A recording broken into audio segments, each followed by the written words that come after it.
of requests for the solo to Touch and Go by Eliott Easton of the Cars. So we're going to do that one today. I just want to mention before I do that I've actually got the tab to this one because I've tabbed it out. And so if you want it, just let me know and I'll shoot it out to you. I've got it scanned in. You'll have to read my chicken scratch, but there you have it. All right, so we'll do the usual drill. I'll demo it, and then we'll break it down. So here goes.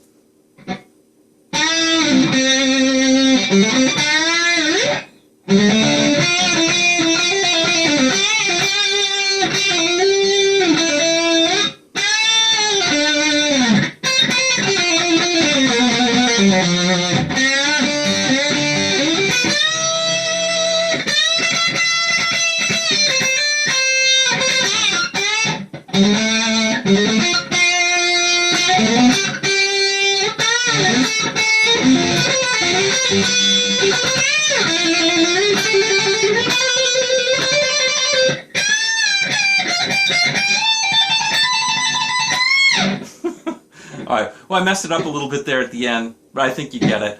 So let's check it out. Let's break it down, and we'll do it. All right, see you in just a sec. Okay, guys, let's go ahead and break this down. Before we do, what I'd like to do is at least tell you a little bit about the sound. No biggie. You got to use a high gain amp on this one to get the sounds. I'm using a Mesa Boogie dual rectifier high gain mode. Pretty much plain Jane out of that. Got to have it. It's nice if it's tight as well. So you want a lot of gain and you want it to be pretty tight. Okay, enough said. All right, let's break this one down, and we'll do it into a couple of chunks. Basically, here's the first part that we'll do.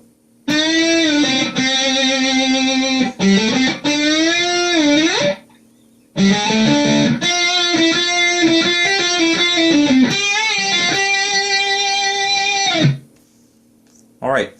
So basically, what I want to make sure is you're playing in the fifth. We're playing in the fifth position, and we're playing over. Basically, in the beginning part of it, we're playing over the following chords. I've taken off the distortion. This isn't going to sound great, but you'll hear the chords. We're playing over a C. It's basically in C, and we'll play the C chords. C, the 4 chord F, the 2 chord D minor or D minor 7th, and then the 5 chord, which is a G or G 7th. In this case, we'll just play a straight G. Okay, so the first 2 of these phrases are over that sequence. All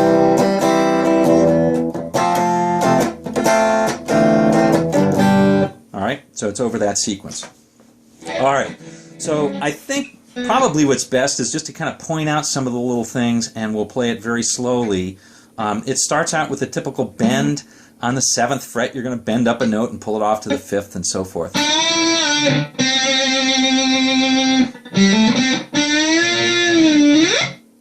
Now what's kind of cool about that last piece is you bend it up and bring it down and then give it the smear. It gives it that sort of roller coaster effect.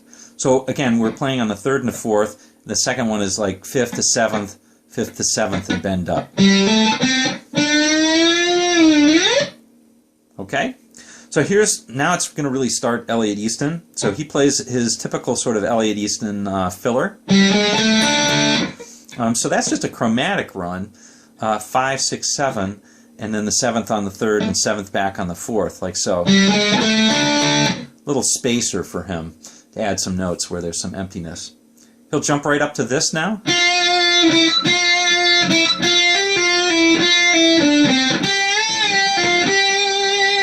So you can see he's doing a lot of stuff in there, going between the 6th and the 5th.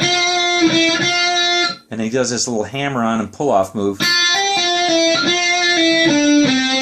And ends up on the C on the 3rd fret, 5th. I'm sorry, on the 3rd string, 5th fret. And then bends up on that G, which is the 8th on the 2nd fret. All right? Here's the second part. Again, this is played over that C, F, D minor 7th, G progression.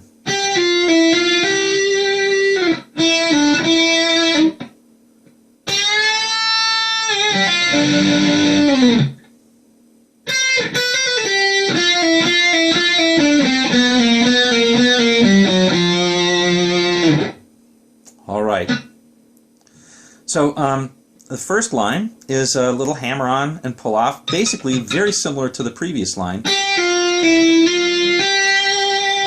So another reason why you want to have that high gain, you don't have to pick all of those notes.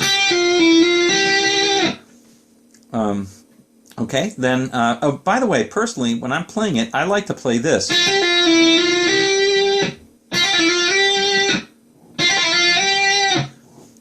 And I think that sounds very cool, but I believe that Eliott Easton played this. Okay, so it's just a one pick. I'm only picking it once. I'm picking it on the G at the very beginning. Okay? And then the rest is hammer on and pull-offs. Now that one is hammer on and pull off from the 5th to the 3rd back to the 5th. Now I'm playing that because it's a lot easier and it sounds better than playing this. You can of course play that,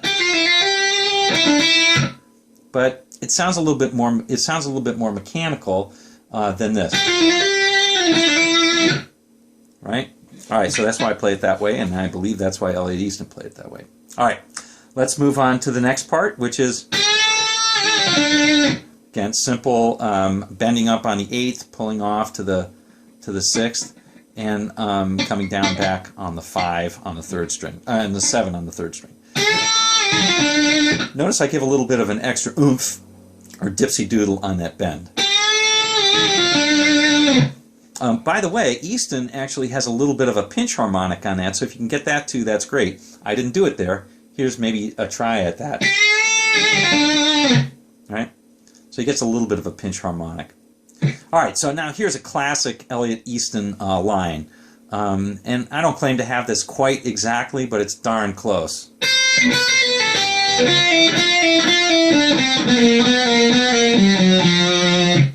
All right, so to do that one, I start on the 8th on the 1st string, which is a C, and then I play the 7th and do a little hammer on and pull off, and end up on the 8th on the 2nd string, which is the G. Again, let me do that very slowly. All right, now here's the typical Eliott Easton thing.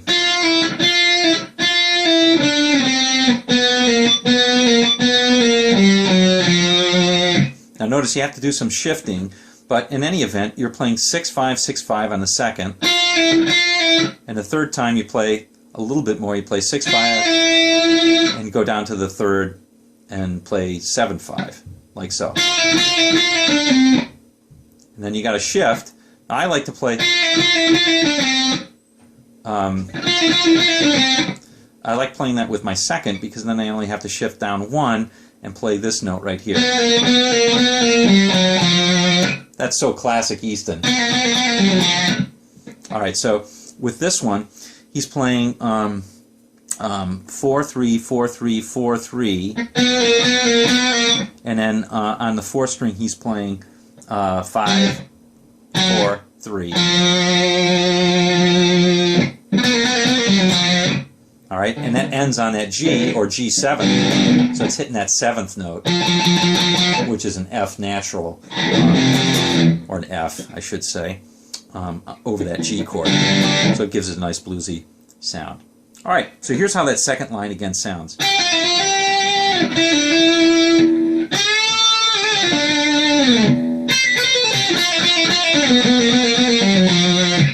I should say, if you have trouble with this line, it sounds, again, in my opinion, just as good if you omit that note right there, like so.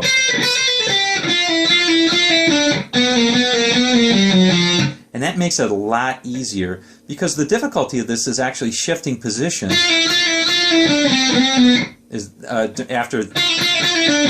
After that thing right there, the hard part is really shifting positions. So if you take that note out, it makes it a lot easier for you to do that shift. Okay? So just something to keep in mind.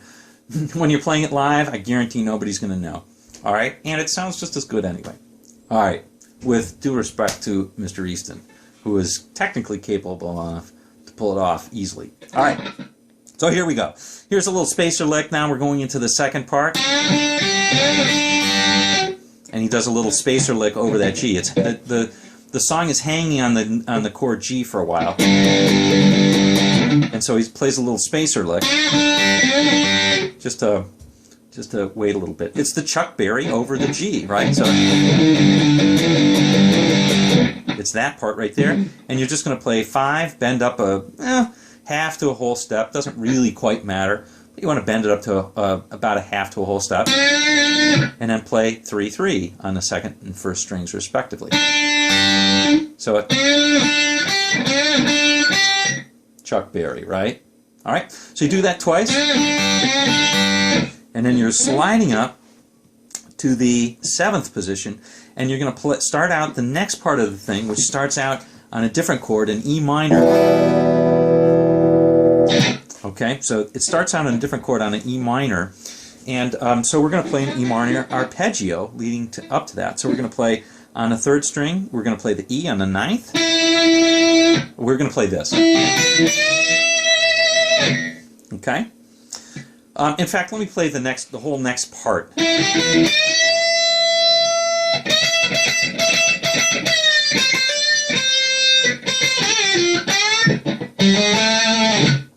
All right.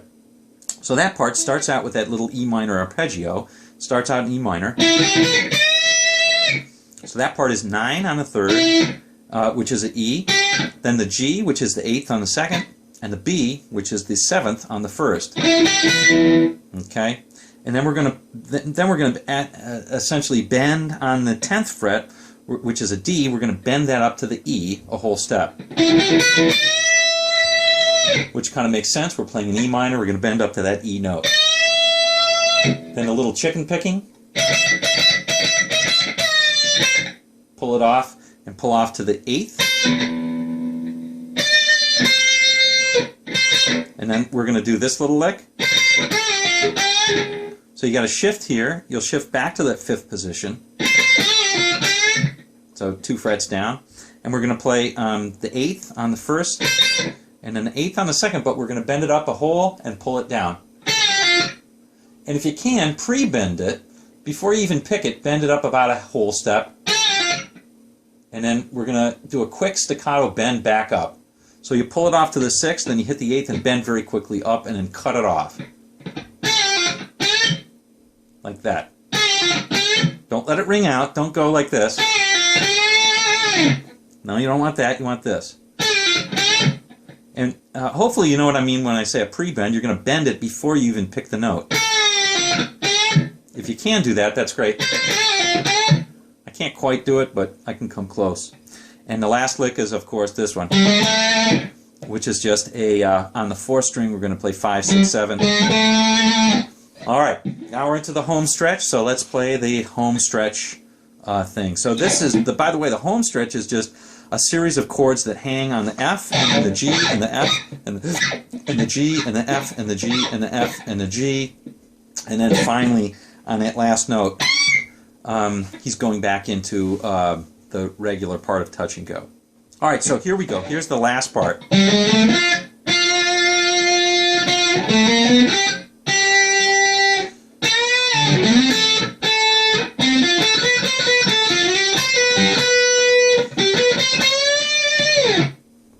All right, so that's a series of going F to G. So the first one's over an F chord. So here's what we're going to do. We're going to play on the 4th string. These are essentially 6th. We're playing this. It's an old country trick. We're going to play that sort of thing. And so we'll play it in the first thing is we're going to play 5. On the 4th string, we'll play 5, 5, 6, 7. And then we'll play on the 2nd string, we'll play the 6. So it's like this. Okay, and then we'll shift up 2 frets and do basically the same pattern. So that's 7, 8, 9 on the 4th, and then on the 2nd, the 8th. And then he does a little bend on the 10th before he starts playing the next one. The next one is just essentially... Okay, so that's 10th on the 4th and 10th on the 2nd, which is an F chord. And then you're going to bar on the F on the 10th, and play as, and I'm palm muting this so I don't let everything kind of blend in together. You don't want this. You don't want that. But you want to play 10, 10, 10 on the 4th, 3rd, and 2nd. And I'm palm muting this, and I'm also picking all downstrokes. So like this. All right? So you play all down on 10, 10, and then on the 2nd string we're going to play 12, and then 13, 13, 12, 10, and 10 on the 3rd. Okay, that's a mouthful. Here it is slowly. And then I play 10, and I shift. Oops, I shift up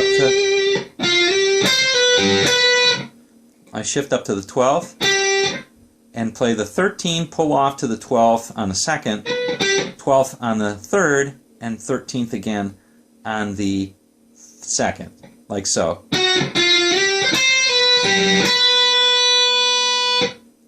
And then finally we'll play 12 on the 3rd, 12 on the 2nd, 13 on the 2nd, bend up a hole to the 15th, like so. All right, here's the whole thing again.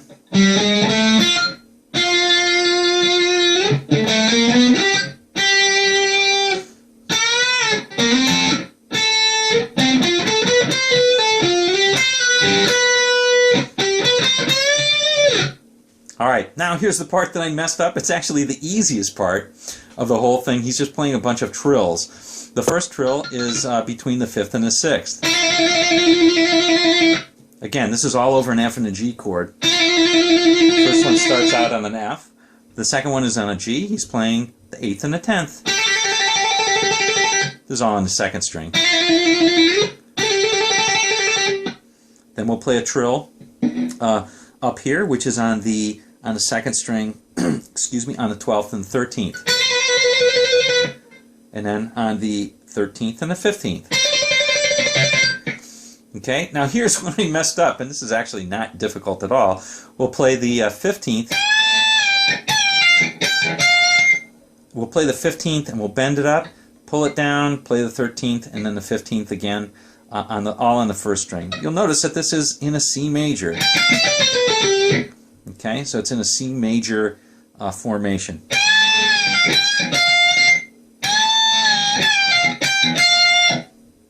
Okay, and then we're going to trill again on the 1st string.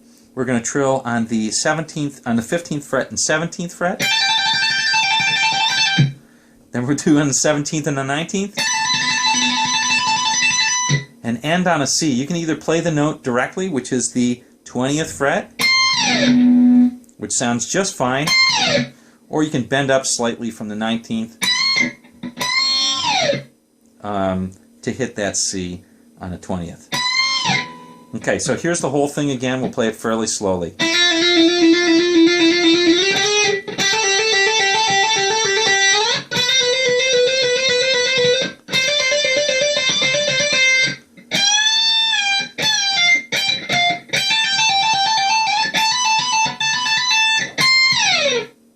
All right, and that's the whole solo.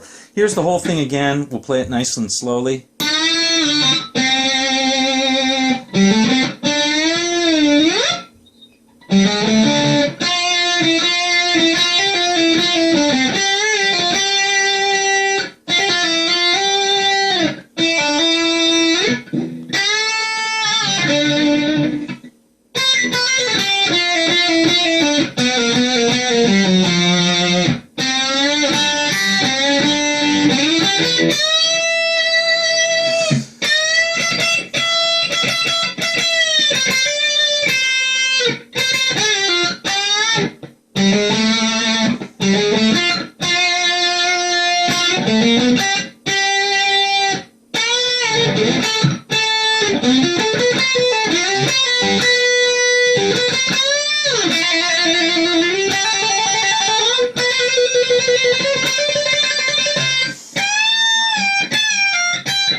All right. See you on down the road, guys. Hope you enjoyed this one. Let me know what you thought.